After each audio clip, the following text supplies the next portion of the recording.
আসসালামু আলাইকুম বন্ধুরা, কেমন আছো তোমরা? আজকে তোমাদেরকে আইডমের সাথে পরিচয় করিয়ে দেব। এক ক্লাসে আইডম একেবারে ক্লিয়ার হয়ে যাবে। আইডম কি?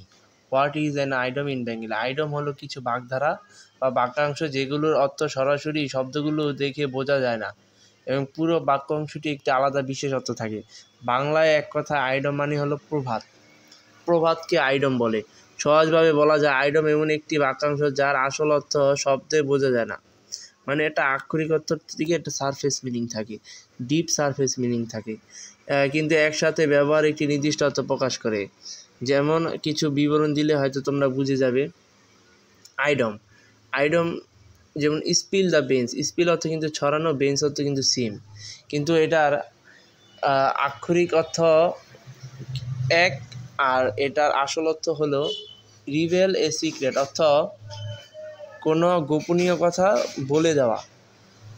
এ পিচ অফ কেক, আমরা জানি একটি কেকের টুকরা, কিন্তু এটা হবে সামথিং ভেরি ইজি, সহজ, যে সামথিং ভেরি ইজি, সহজ। Under the weather, under the weather অর্থ কিন্তু ম্যাঘের নিচে নয়, এটা তো ফিলিং আনওয়েল, তুমি অসুস্থ বোধ করছো, এটাকে ইংরেজি প্রভাত হলো under the weather.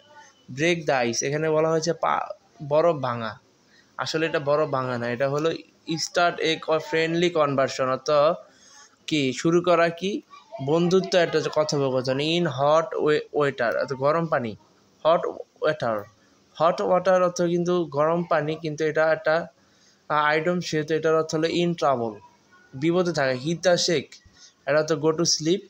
Late the cat out the bag, এটা অর্থ মানে কি বোঝানো হয়েছে, যে ব্যাগ থেকে বিড়াল বের করা না, এটার অর্থ হলো reveal the secret by mistake, ভুলে আমরা অনেক সময় সত্য কথা বলে ফেলি, এটাকে বলা হচ্ছে let the cat out of the bag.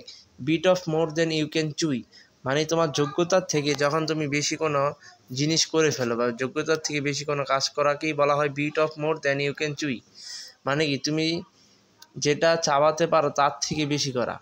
যেমন একটা বার্গার নিলা, এক কামড় একটু বেশি কামড় দিয়ে ফেললে, এখন তুমি যা এক কামড়ে খেতে পারতে তার থেকে বেশি খেয়ে ফেলা, এরকমভাবে মনে রাখতে পারো। Try to do too much, যোগ্যতার থেকে বেশি করে ফেলা। Once in a blue moon, একদা এক ব্লু মুন, চাঁদের সাথে, আসলে এটা হলো ভেরি রেয়ারলি, ব্লু মুন কিন্তু হয় না, হোয়াইট মুন, চাঁদ কিন্তু সাদা, এখানে বলা হয়েছে ব্লু মুন, মানে ভেরি রেয়ারলি।